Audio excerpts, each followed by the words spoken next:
Hi, everyone. Welcome to our Consolidated Collection meeting where we look forward to sharing more about our proposal and the background in Consolidated Collection.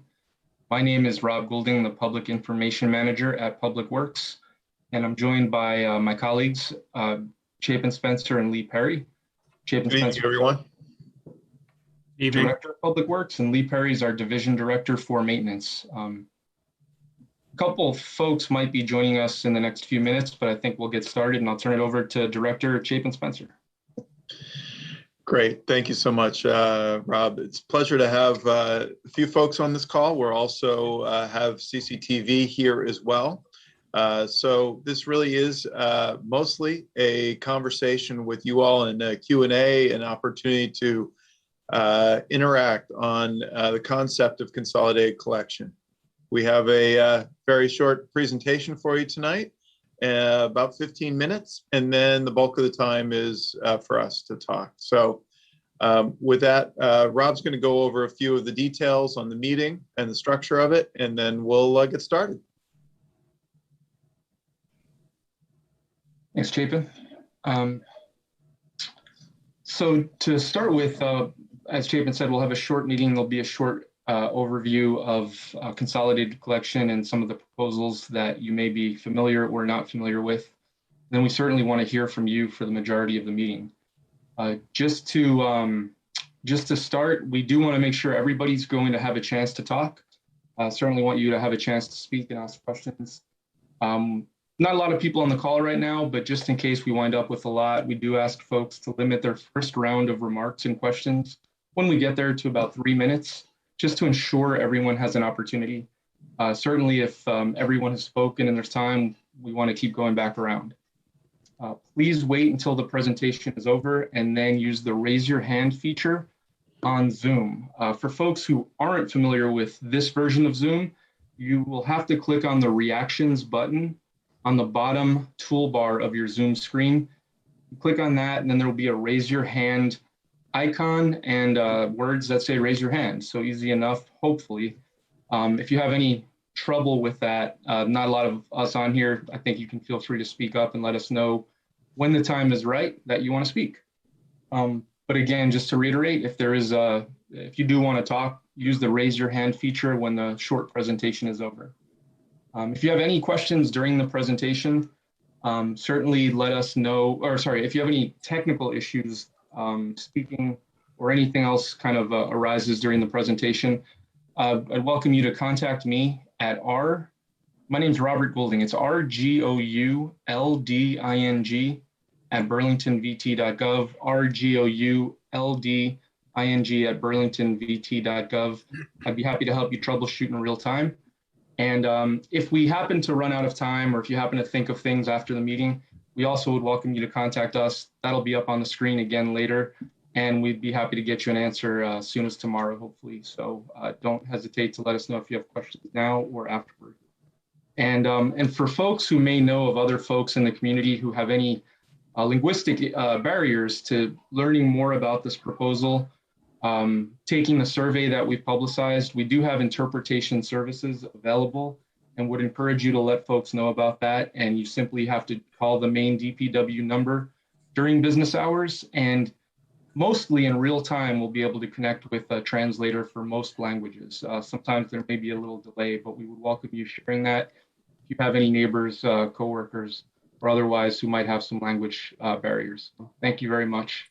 And I'll turn it back over to our team, Lee and Chapin. Great. Division Director Lee Perry is going to share his screen and start the presentation.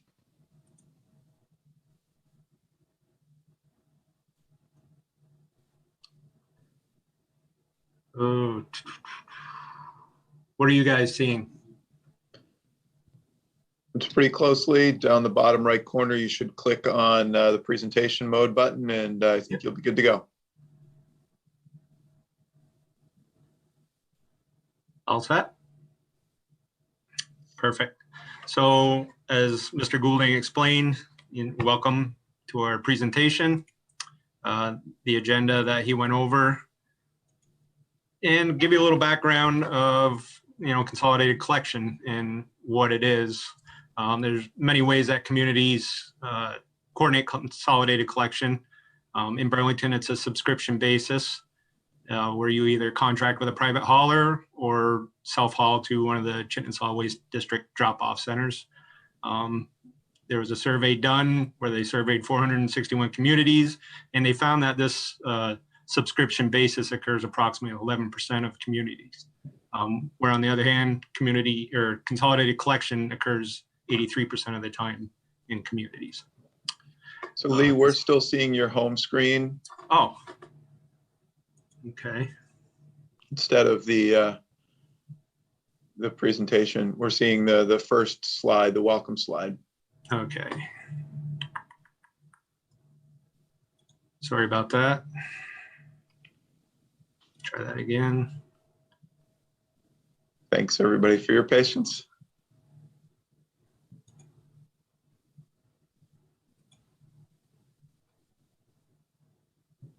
Now? Lee, we're seeing your presentation mode in full. With all the details. So, Rob, is there a suggestion on your part? I'm going to do this right. You try that again, Lee. We probably can go up to your display settings right at the top of your screen once you share that.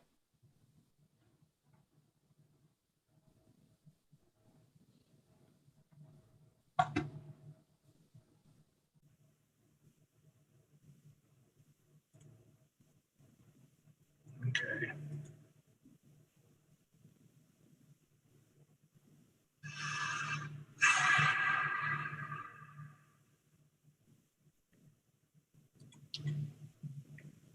I am sorry.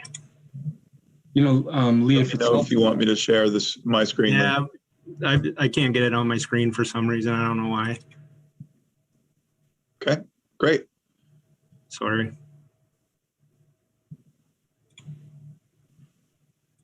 All right, so here we go, and I'll move on to the slide you were on. All right. Okay, so back at it. Background, consolidated collection has been explored in our region for decades. As you can see here, 3 times in the last 20 years. It's been explored in one way or another, either through Chittenden Solid Waste District or most recently by collaborating with Chittenden Solid Waste District and the city of South Burlington. Next slide. The benefits of consolidated collection, through various studies, it's been indicated there's a wide range of benefits. Those include reduced cost, environmental impacts, increased safety, and diversion. And diversion is, consolidated collection as the most cost-effective way to capture all waste streams, including food scraps.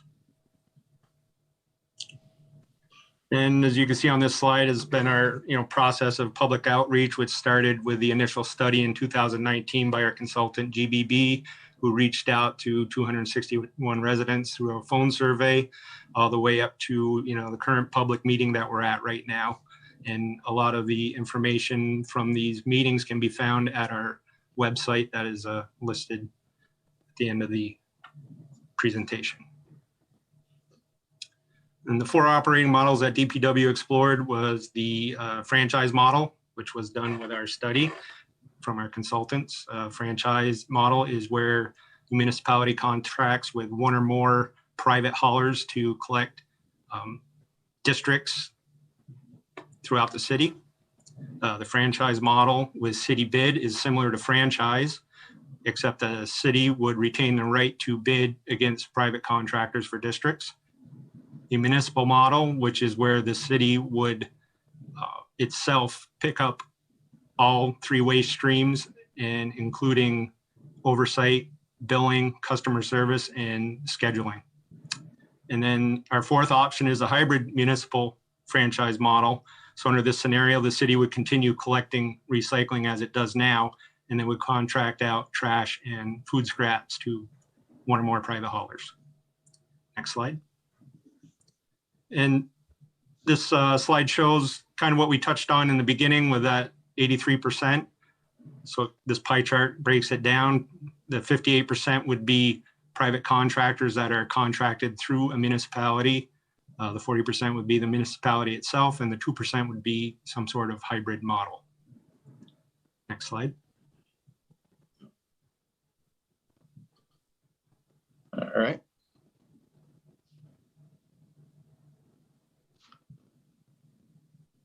And this slide shows the projected cost for all three waste streams. So we have it broken down to the municipal model and the franchise model.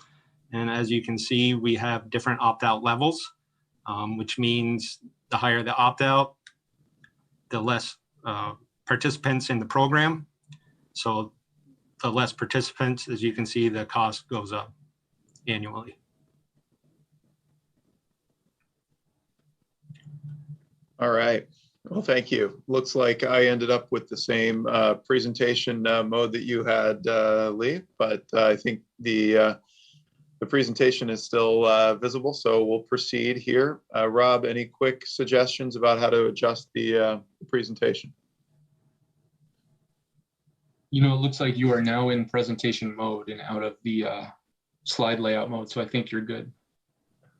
All right, let me, sorry about that, team. Similar to Lee, I think I pressed a button that I shouldn't have here, so here we go. And we'll get us right back.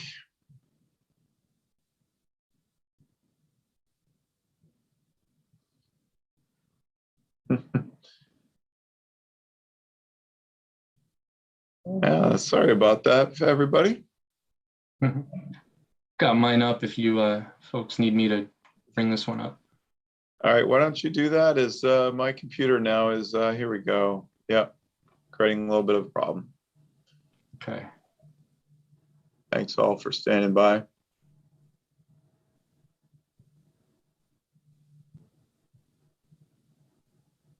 So I know I've got mine up. There we go. Can you see that? Yes. Yes, we're seeing the welcome screen, so perfect. So we were, yes, next slide. Two more. Great. So as Lee was discussing, as you're seeing here, the different cost comparisons of our projections under a municipal operation model and a franchise model. And the key message here is that they are similar in cost, depending on what's included in the model, somewhere in the range of $34 to $41 a month for all three streams: trash, recycling, and compost. Next.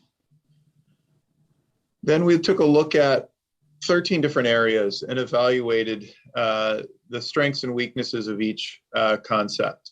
We laid out here the three options that have been most discussed: a fully franchised model, a fully municipally operated model, and then a hybrid model, the option 4 that Lee was previously describing, where the city continues to provide compost collection, recycling collection, and franchises out with private haulers for trash and compost.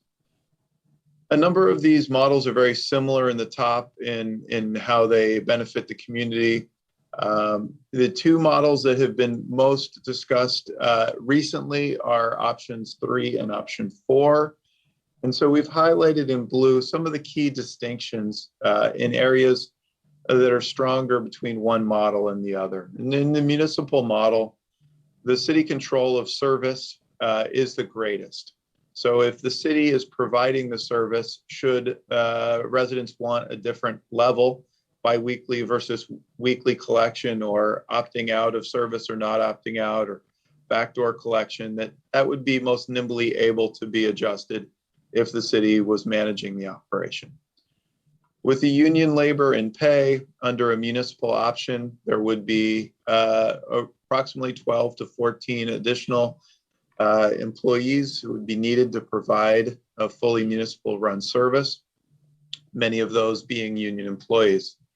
Whereas under the hybrid option, we are projecting 3 to 4 additional union employees to oversee the franchised service and to more robustly staff our recycling collection. There are many other benefits under the hybrid option that are highlighted in blue here. The effort to launch in comparison to a fully municipal system is much less. We would have the expertise of having already run our recycling program and would contract for the other services as opposed to having to set up those other services. That includes, we do not have space at 645 Pine Street to have all of the municipal operation located there. So we would need to construct another building and maintain that additional building. Under 9, upfront capital costs, because under a fully municipal option, we would need to build a building, acquire the trucks and all the parts for a municipal operation. We estimate to be over $6 million. Those costs would not need to be incurred by the city under a hybrid option where the private sector would provide the assets as part of their service. Legislative approval, number 10. One of the recommendations from the city attorney and the clerk treasurer's office that given the size of a municipal operation, over $5 million a year, that we would be strongly recommended to set up an enterprise fund. This is similar to what Burlington Electric has and to the water resources division at DPW are separate funds that are more independent given the size and scale and business focus of these activities. So under a hybrid option, given that we would continue just to operate our existing recycling program, we'd have a much easier path and would not need any legislative approval from the state legislature for a charter change to set up an enterprise fund. Risk to city government, the hybrid option in our mind is less risky given that we already run recycling and would just contract for the remaining services. Whereas standing up a new business fully with trash and organics, not only setting up the enterprise fund, getting voter approval for the borrowing for the capital budget, as well as approval at the state legislature for the enterprise fund. Time to launch, we are estimating 2 to 3 years for a hybrid option or 3 to 5 for a municipal. So the hybrid option would be quicker. And then lastly, future flexibility. One of the questions people have is, well, if what we implement works or doesn't work, what's our opportunities to shift? And our analysis from other communities around the country is that once we set up a municipal operation with union employees and the assets to do that work, it would be very difficult to make a substantial change. But in a hybrid solution, given that we continue recycling and contract for the other services, that over time, other communities have made the choice to move to a fully municipal operation in the future, should we so want. Next. So DPW's recommendation is for this hybrid option, and we have laid out a number of the reasons why in the past slides, and I won't read through those here, but in sum, the hybrid option is an easier, less costly, quicker ability to implement. And given the number of other priorities that the council and mayor have for our department, we feel we are better able to deliver a lower hurdle approach to consolidated collection than a full municipal model. Next. A few last points here in terms of rolling out the conceptual timeline. As you'll see here, this shows us on a 2.5-year implementation process. If the council were to select the hybrid model at their September 13th meeting, that then we could be in a position to put out to bid next year the districts, as Rob discussed, and then have the vendors prepare to staff up and to secure the equipment to operate service starting in 2024. Next. It's important to note that there are a number of options and that there's a broad perspective. Frankly, there are city councilors who have a variety of different perspectives. A councilor has suggested that the current system of subscription service is working. Other councilors have advocated the full municipal option. And as you'll see here, the DPW Commission in June voted 5-1 to support the hybrid consolidated collection model. And the Transportation, Energy, and Utilities Committee, which is a subcommittee of the City Council, voted 2-1 to support a fully municipal operation. The City Council is expected to take this up at their September 13th meeting, and that's a key reason why we're having these public meetings here, to get public input before the council needs to make their decision. Next.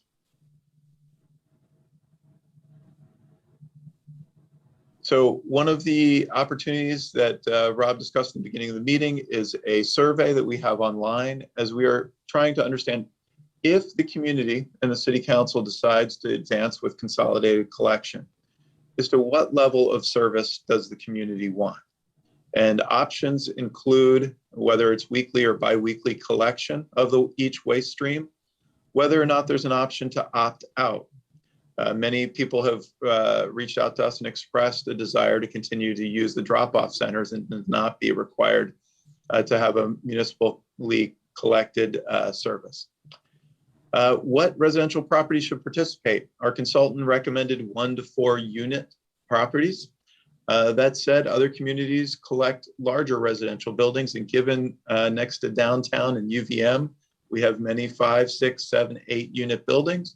Do we want to consider serving those buildings with consolidated collection? And lastly, other service options for container sizes, backdoor service, and seasonal service, etc. Next. The link to the survey is down at the bottom there. So thank you for the opportunity to do a very quick overview. There's an opportunity here with the email to send to us comments after the meeting tonight.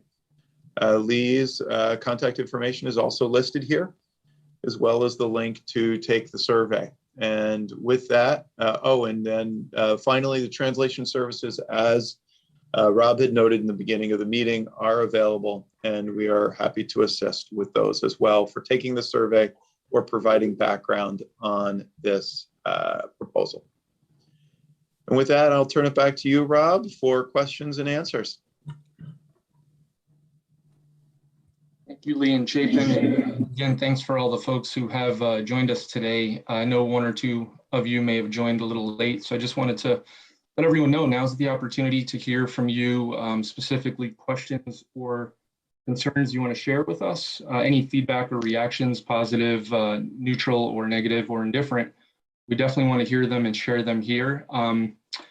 If you do want to speak, there's not a lot of us, but just to keep it a little orderly, if you want to use the raise your hand feature, which is on the reaction toolbar, or it's on the toolbar labeled reaction on your Zoom screen, try that. If you have any trouble with that, there's only a few of us. I think it's all right if you speak up, and we'll just try to manage the conversation accordingly. But we definitely are eager to hear any thoughts you have. Thank you.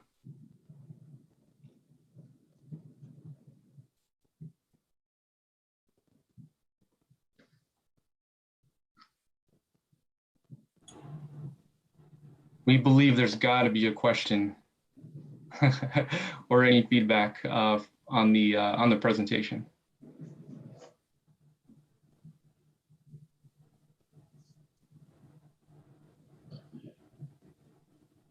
While we may have had some presentation glitches, we must have covered a broad ground here.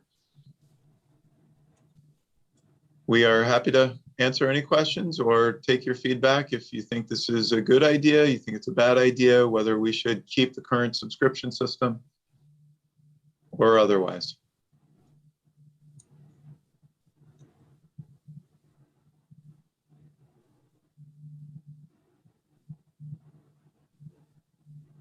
As Chapin said, we do have opportunities after this, just to remind folks who are on the call. There'll be another meeting, much like this one. There'll be a city council presentation. We have a website that I think has most of the information you might need, as well as a survey that we'd love for you to take. And to reiterate, there are interpretation and translation services. You may need that. Great. Well, Rob, maybe at this point, just to err on the side, making sure that everybody has an opportunity, we can unmute everybody. And if you have any questions, to speak now. Otherwise, we can wrap up early and I'll enjoy a nice evening. I think you got everything. Thank you. Great. Thank you very much.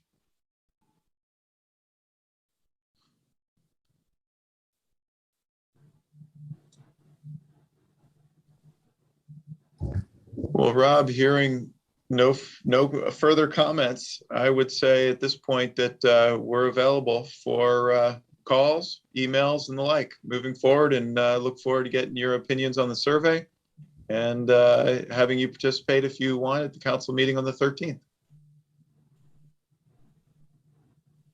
Thank you.